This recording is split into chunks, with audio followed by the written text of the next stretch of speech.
sort of a equal amount. Okay, but I just had to stop it and start it over because too long of a video, I can't get it off the phone to be able to upload it. So let's see. So the other one was Frosty the Snowman. If you did that one in C, let's see if I can find Frosty the Snowman in C.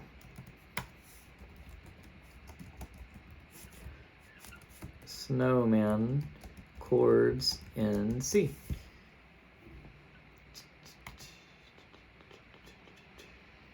Okay. Let's see if it starts from the beginning. Okay, this person has a whole lesson on there. I thought there was an intro. Maybe there's not. Maybe it just starts with Frosty the Snowman. I don't know. You might not be able to throw it in here as easily. But I'll just tell you some other ones where that walk down works great. So in Jingle Bell Rock, there's a little beginning thing, and then right before it goes into the song, they do that same little. And that was the one that starts on the upbeat. So 1, 2, 3. So 1, 2, 3, 4, 1, and 2, 3, 4, boom. That's probably the way to think about it, as a real quick timing. 1, 2, 3, 4, 1, and 2, 3, 4. So it's on the and after beat 1 if you're counting fast, or it's on the starts on the Let's go with that fast count with eighth notes rather than thinking about 16th notes. Would probably be a better perspective on that for beginners and intermediate players. Okay, so that's really what I think of when I think of holiday music. If you have that kind of fun, sort of bouncy vibe, you're either going to do a root fifth line, or you're going to throw in some arpeggios, or you're going to do a root line with some arpeggios. So for those kind of more kid-like songs, that's kind of the secret. And you just look for places where you can add that walk down. There's usually somewhere. So let's see, with Frosty, is there anywhere that I can throw it in? Let's see. I mean, the melody almost has it.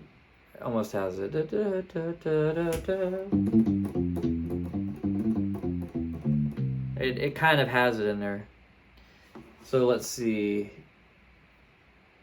if I get to the bridge. Must have been some magic in that old silk hat they found. I think it's going to be here somewhere. For when they placed it on his head, he began to dance around. Yeah, so it's from the bridge going back into the, well, they call it the bridge, going back into what they call a verse, but I would call it the chorus, kind of. I guess it's kind of the same thing. There's not really a verse or a chorus. It's just kind of, it starts with Frosty the Snowman, but the words are different every time. So you could consider it a verse or kind of something in between, because you could argue there's not really a chorus then if you do that. So so yeah, coming out of that little bridge, as they're calling it here, you're going from a G7 chord back to C.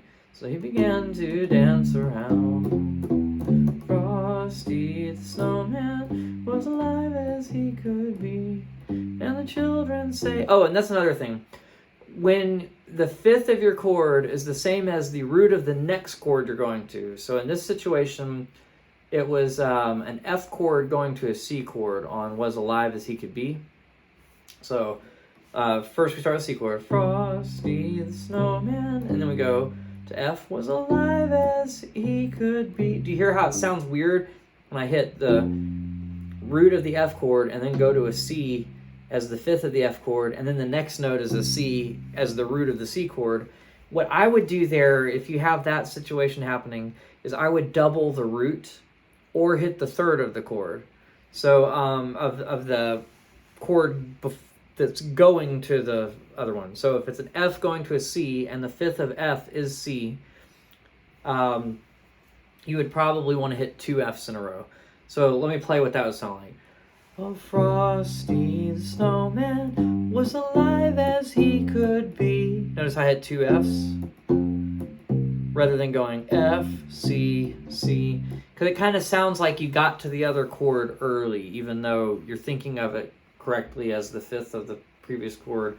It just kind of sounds redundant. So it's almost better to repeat the root of the other chord instead of hitting a fifth than hitting it a root of the following chord early, if that makes sense. I hope I didn't confuse you too much on that, but hopefully that makes a little bit of sense. So, yeah. Basically, you can throw those little dun, dun, dun, dun, dun, dun, in a lot of the songs that use the root fifth line. So Frosty the Snowman at the end of the bridge going back into the main part of the song. That's a good place for that little ba-dum bum bum or bum ba-dum bum bum. And then in any of these other songs, it's just like if you have a slow intro and then it kind of picks up, sometimes the bass leading into it is a good way to do it, although sometimes it's the drums that lead into it. So it just depends on if you're playing with a drummer, if you're playing in a band, or if you're just playing with other ukulele players and stuff. You know, you may have to take charge because they're just going to be strumming, you know. But that's a fun thing that you can do. So the three that come to mind are Jingle Bells, Frosty the Snowman, and Rudolph the Red-Nosed Reindeer. We can use that little walk down. So that's really about all I have to say about those Christmas songs, because that's kind of the main crux of what you need to get started on that. A lot of the slower Christmas songs probably sound better with a lot of like root note centric things because they have a lot more chords. So you may not want to play like a root and a fifth or worry about a root third, fifth, you know, kind of thing. Just play the roots of the chords. So whatever the letter name is, just play that note on things with like the, what is it called? Is it called the Christmas song? The chestnuts roasting on open fire. Things like I'm dreaming of a white Christmas. It's just got a lot of stuff going on, so you probably want to keep the bass line minimal and more just root notes rather than thinking about one of these different bass line types. And then there are other things that are more jazzy, and you want to do a walking bass line on those. So if you know how to do a walking bass line, that kind of helps too. Okay, what about right hand technique on U-bass? Yeah, so there's a lot of different things that you can do. For the basic right hand technique for me, I have a course too. If you go to my channel and look under the playlist, you'll find like a U-bass course or bass ukulele mini course, I think what I called it, bass ukulele mini course. But it kind of goes over that.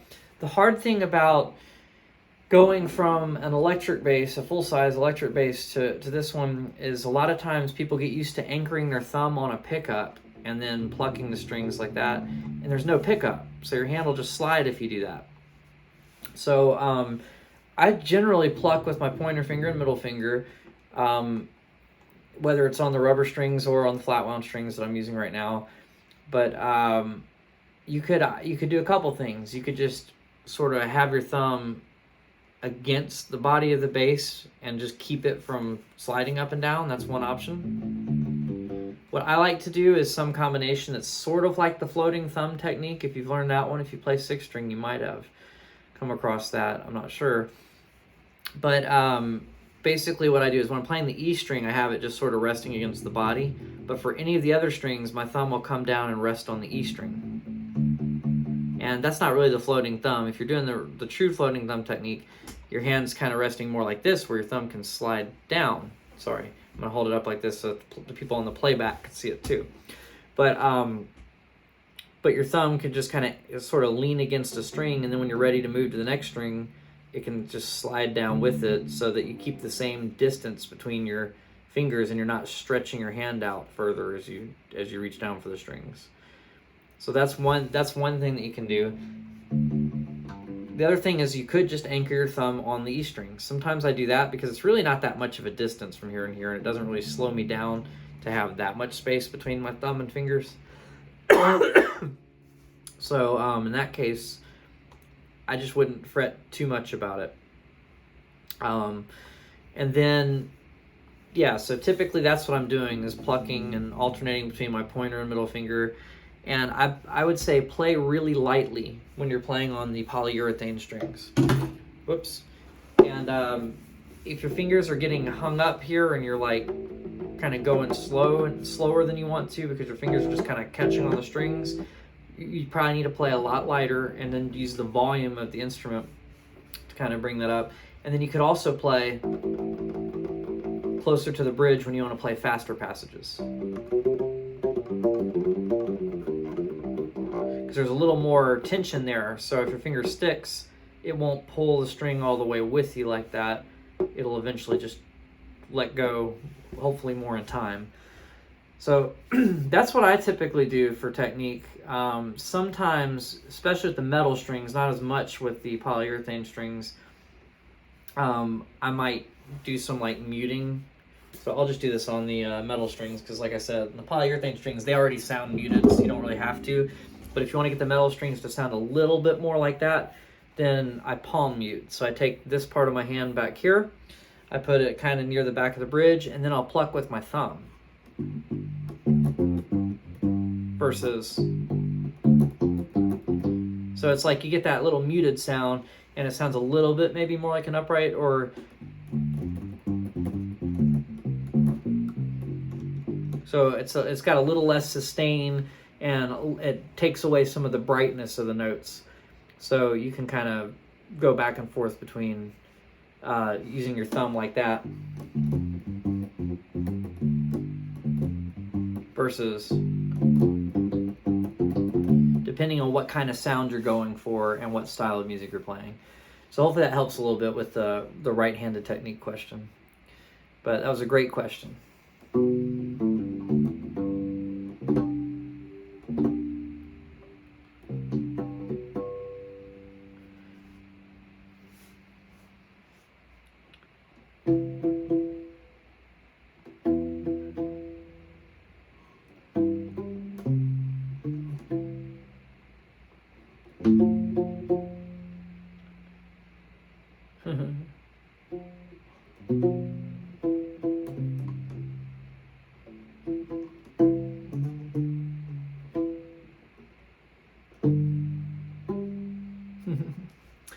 Okay, so Terry, I hope that helps. Yep, and then that course has a lot of other things too. I also typically hold the bass at an angle, not parallel with the ground or anything, but a little bit of an angle there. And for me, at least in my videos and other things, the strap kind of helps to keep it there. It's kind of hard to do that otherwise, sometimes especially with where the cord comes out. And the other thing that I'll do a lot of times is cross one leg over the other to bring the bass kind of in a little bit more so that it's not way over here, because that's kind of awkward for this arm if you're playing up like that. Puts an awkward angle in there. So for me, I tend to cross my leg over, and then when I set it down there, for me, that's the right height of playing. I know everybody's a little bit different, so if you have a taller torso, you may not want to do that, but that helps for me.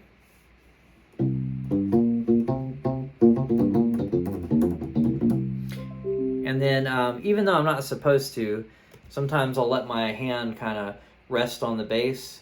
It's better if you don't do that. A lot of professionals do, but you kind of like, if you kind of have your arm a little bit more straight, you won't like wear your wrist out as much. Sorry, I've need to turn off the notifications on for Facebook again. They used to be off, but they're on again for some reason. And then Leah says, do you prefer the flat wound strings to the polyurethane strings? For me, they're the best kind of in the middle. So they do more of the electric bass stuff and more of the upright stuff a little bit closer. And the upright bass strings that I have are flat wounds too. So they feel a lot like those in some ways.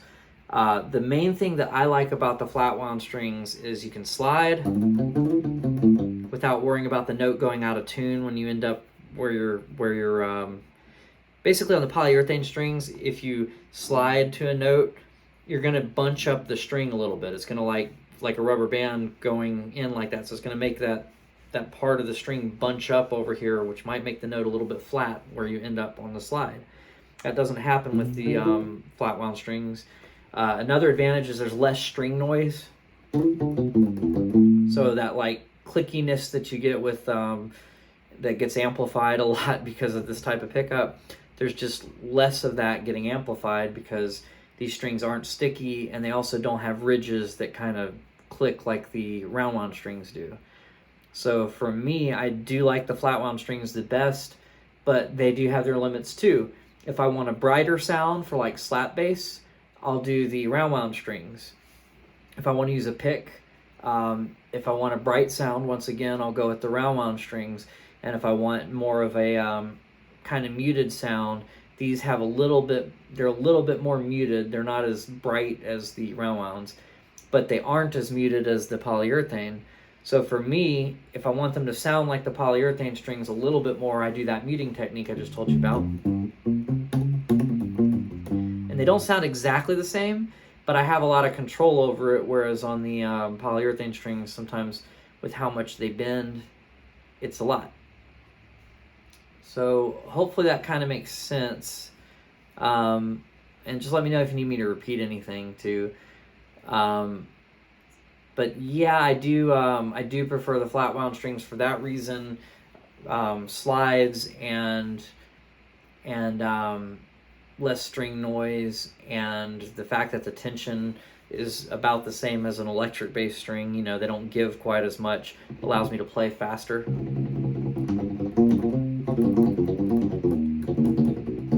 And have as much control over where the attack of the note comes out, because there's no hesitation or delay from the finger getting stuck on the string on occasion or anything due to like sweaty fingers or whatever else. It's like you don't have to worry about that stuff on the metal strings like you would on the polyurethane strings. But there are certain styles. If I'm trying to play a Motown song and I don't want to be muting and playing with my thumb the whole time, then I'll prefer the polyurethane strings. And if I'm doing a lot of tapping, the polyurethane strings are easier to like push down on and have a note sound without having to use as much effort. So sometimes I like the polyurethane strings for that kind of stuff too. And they just have that classic U-bass sound, whereas this kind of sounds more like an electric bass. So there are a lot of reasons for each string, which is why I have so many U-basses and so I can compare the different things. This is just kind of a note to people. There's a video that I released that compares the three different main types of strings: flat wound, round wound, and polyurethane. And a lot of people have a criticism that I didn't do it all on the same bass. And that is true. It does sound a little bit different between the different models of bass. If you're trying to get the most scientific way of comparing them, you'd play it on the same instrument. And I do have a video where I compare the rubber to the round wound, and I had a friend that had the same model bass, and so that one really was like a good comparison. However, these pickups are really what makes the sound more than the body of the bass. So it can be a different bass, but as long as it's a piezo pickup, you're going to get the general qualities of the string.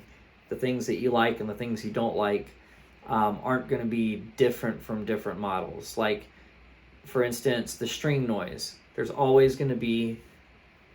I mean, the strings do matter, though, because they're different polyurethane strings. Some polyurethane strings produce a lot more string noise than others. Some are designed to not have as much noise.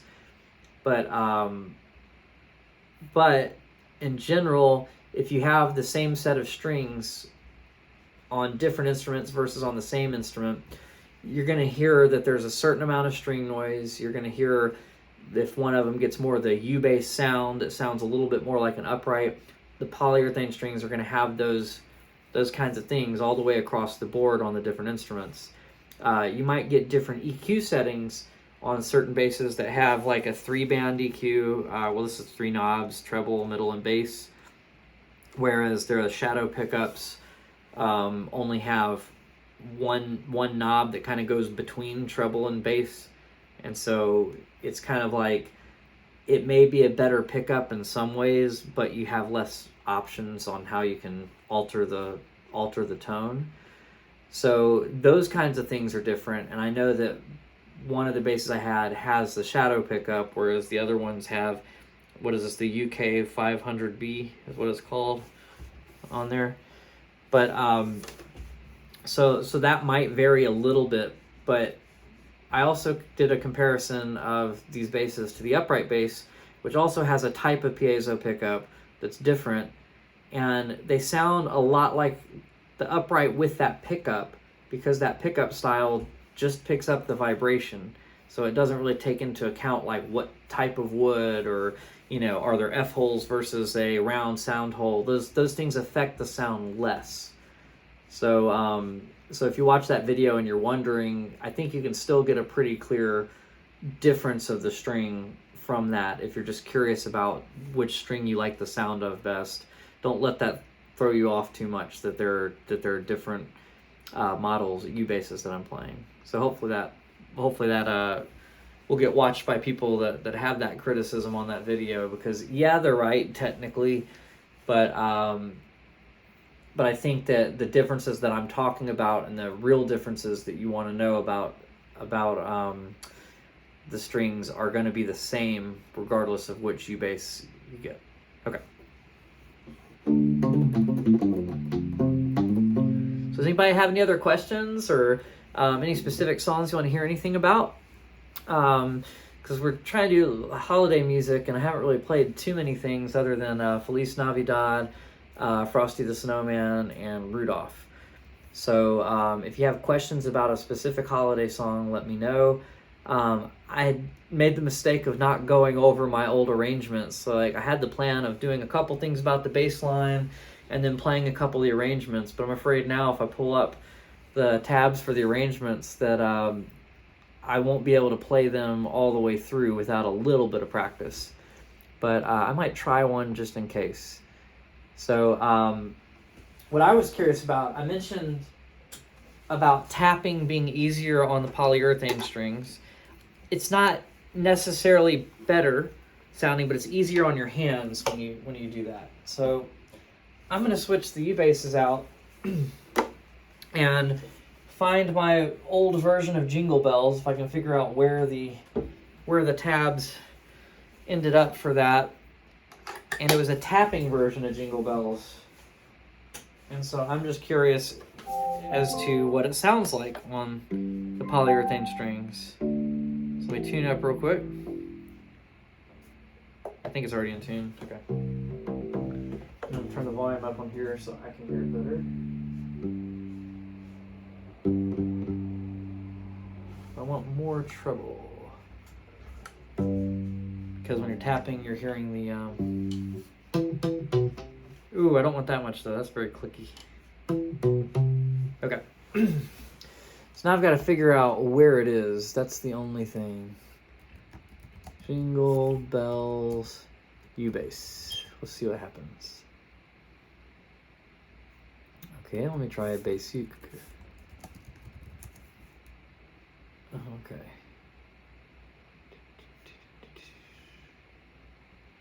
I can't find my video on Google, so I'll have to go to YouTube to do it. Maybe I'll open up someone else's version and then pause it real quick and then find mine. Basically, I'm doing all this to find a link so that I can get to the tablature for my own arrangement of the song that I haven't played in years, or maybe since this time last year. Okay, I guess the link was just to my normal website, and it's not on here anymore.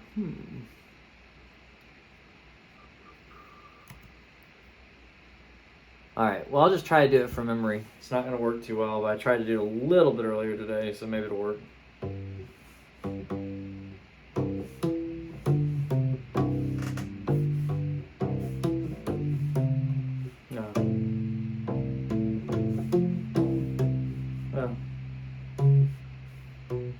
Oh, anyway, I need the tab. That's not going to work too well. Alright, if at first you don't succeed, try again. I'm going to try it one more time. But anyway, what I'm doing with the tapping is I'm playing the root fifth line that we were talking about while playing the melody with the other hand.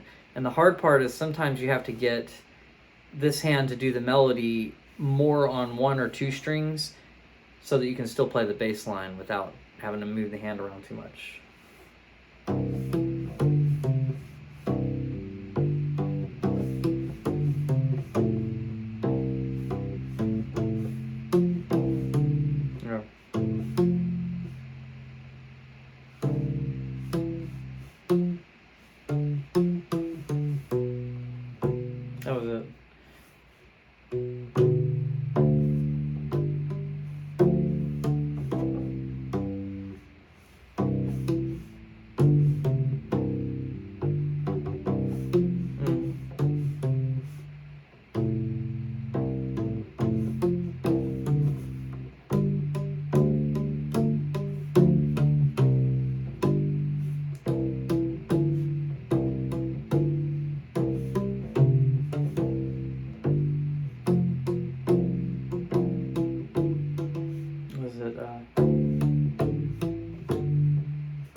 I think I did a walk down there, that bum, bum, bum, bum.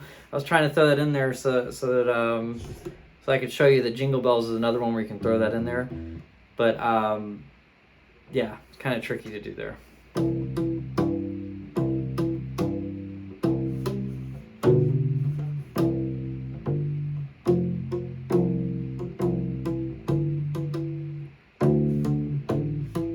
Here we go.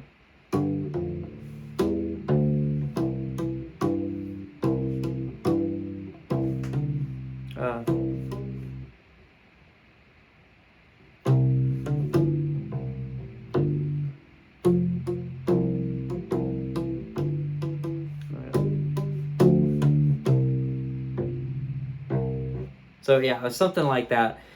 But tapping's a little bit easier on here, but it projects better on the metal strings. So that's the only problem with this. Maybe it'll work better now. I'm gonna do it one more time just because I had to clear off the cobwebs in my head. Normally what I would do to practice this, and this is a good thing really to tell you guys, is you practice a lot slower so that you can get the accuracy. And that gives you your brain a little bit of time to think, to make sure that you're going to the right note next. So I'd really be practicing more like at this speed.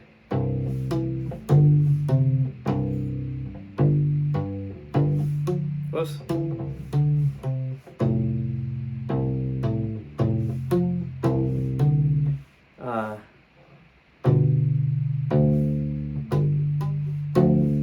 Like that. Whoops.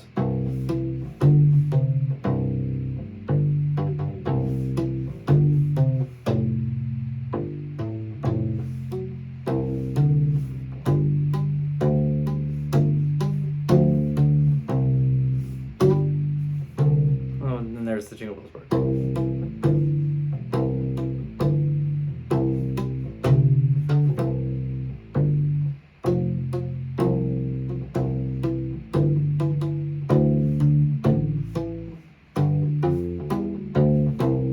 There it is.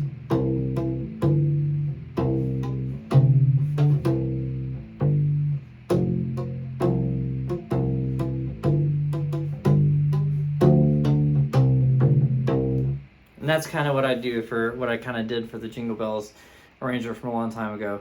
I would say that after doing that, it's not much easier to do the tapping on here than on the metal strings, but it's a little more consistent with the sound. You don't have to like hold a note down as hard. But yeah, so basically my right hand is doing the melody just by pushing down hard enough. It's almost like you're putting your finger down with enough force to hear it click, like kind of like the way you'd like tap your fingers on a desk, but you let it stay down, and you have to put a little bit of force to hold the string down so that it continues to make a note. So that's what I'm doing for all the melody notes. So it's almost like what you do with a hammer-on, if you're familiar with that effect, where you put a finger down with enough force to, to hear it without having to pluck a second time. So that's kind of what that arrangement's like. And I have other arrangements of other holiday music where I did the same thing. But like I said, they aren't coming back to my mind immediately, so I'm not gonna play through all those now. But you could see with the left hand kind of what I was doing. I was doing root fifth lines. The only thing was, you know how I was telling you to repeat certain notes instead of going to the fifth too early? Because I was focusing so much on the melody, I didn't remember to do that. So a couple times I was hitting the fifth of the chord before the next one, so it almost sounded like I was getting to the chord early for that reason. So that's a good example of why not to do that. So there you go on that. And then Terry says they like how it sounds on these strings. And yeah, I do too. What I'm having to do though is I'm having to boost the middle and the treble volume just so you can hear the high notes.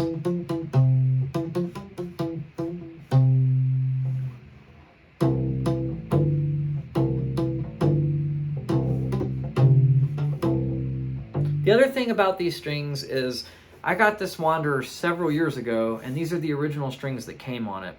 So they don't have as much resonance as they used to.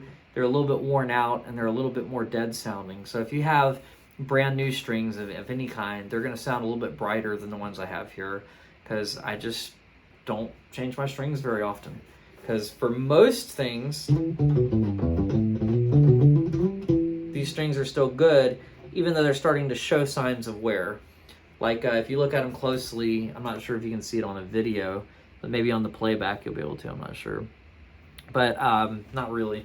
There's indentions on the strings from them hitting the frets so many times and just from the strings getting older and older. So there's like little, just looks like dents all the way around. And from sliding, or not from sliding, from bending the notes, it's kind of all the way around the string.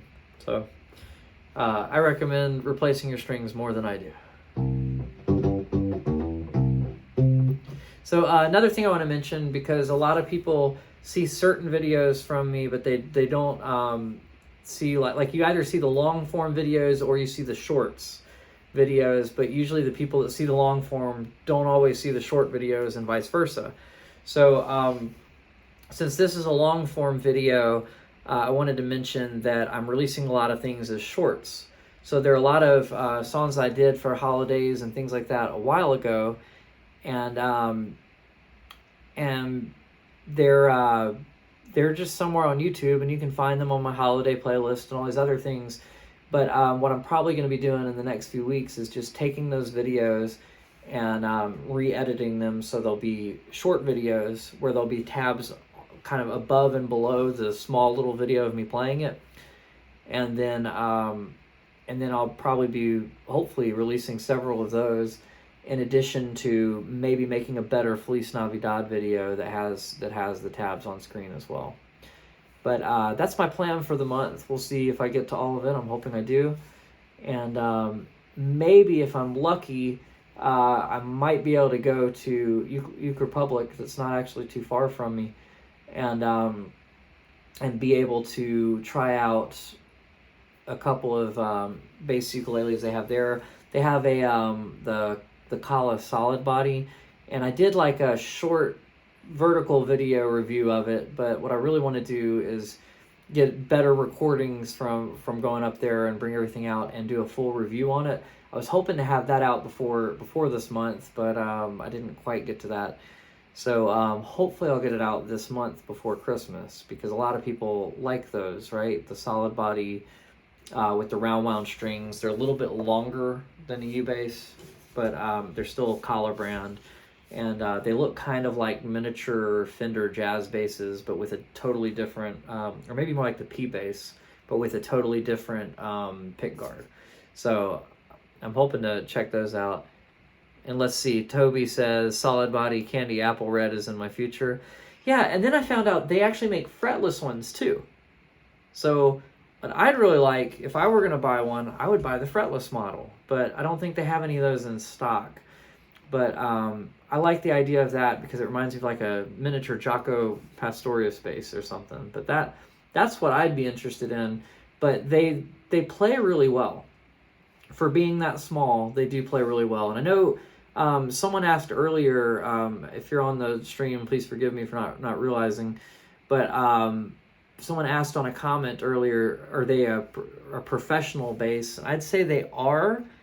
They do sound good, and you could use them in professional settings, but is it a good replacement for a full-scale bass? Short-scale basses, to me, they just always sound a little bit different. So I think it's kind of like, if you're using it for the same exact context, just know you're going to have a slightly different tone. But I do think they're good instruments. What I like about them is they're heavy, and they feel really solid and like durable. So I'm hoping they are, just because they have a real good like feel to them. But they are a lot heavier than the hollow bodies, and really even than the solid bodies, California custom shop ones from longer ago. But yeah, I'd love to get to play one of the fretless ones. My only concern about the fretless ones is since they have round wound strings on them, the round wounds might dig into the fingerboard. It's a fingerboard because it doesn't have frets, right? So I'd worry that it would dig into those and eventually affect the playing of the instrument. Whereas if you had flat wound strings or polyurethane strings on an instrument like that that's fretless, it wouldn't really dig into the finish. But I'd probably just estimate that I wouldn't play that one so much that that would be much of an issue. But that's why a lot of fretless basses that people do play round wound strings on, because the sound is really cool with round wound strings. It gets a purr kind of sound that the almost like a purring when you're playing that you don't really get out of playing flat wound strings on a fretless. So, or not as much of a purr. So a lot of times people will coat the fingerboard in epoxy or something. I'm not sure. Some sort of finish though, just to be able to slide without actually hurting the neck, the fingerboard itself, like digging into the wood, you know. So anyway, I'm hoping I can get to that stuff and check that out. And who knows, maybe I'll even end up with a fretless one eventually. Not sure when, but it looks cool to me. Sounds like fun. And they've got good color combinations on that. So I'm hoping to do a full review on that soon. But for now, that's about it. If you have any questions, just here in the last minute or two, let me know. What I'll probably do is play another one of my arrangements, but maybe my original. I always play Green Tea pretty much on every single stream that I do. It's a song I wrote on the upright bass, but I play it on the U-bass a lot. I don't usually do it on the polyurethane strings though, so now I'm kind of curious how it'll sound on this. So I'm going to play that kind of to play us out. But if you have any questions while I'm doing that, I'll still get to them before the end of the stream if any of them show up while I'm playing this. Okay. All right. Thanks for watching though.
All right, thank you so much for watching. Toby and Leah and Terry and whoever else has watched, I appreciate all of you guys for tuning in. Was it Yermstead earlier and Peter? Thank you all for tuning in. And if there's anyone I missed, I appreciate y'all being here and hanging out. I hope you have an excellent day and week, and I will be releasing some other things shortly, and I'm probably going to, even though this will post the playback on here, I'll probably post the other angle of it that'll be slightly better quality, so that hopefully some of those things that maybe just didn't go through as clearly on the live stream might go through to where you can hear them a little bit better. But it'll be the phone audio, so it won't be perfect audio or anything. All right, thank you for watching, and I will see y'all next time. Cheers. Happy holidays.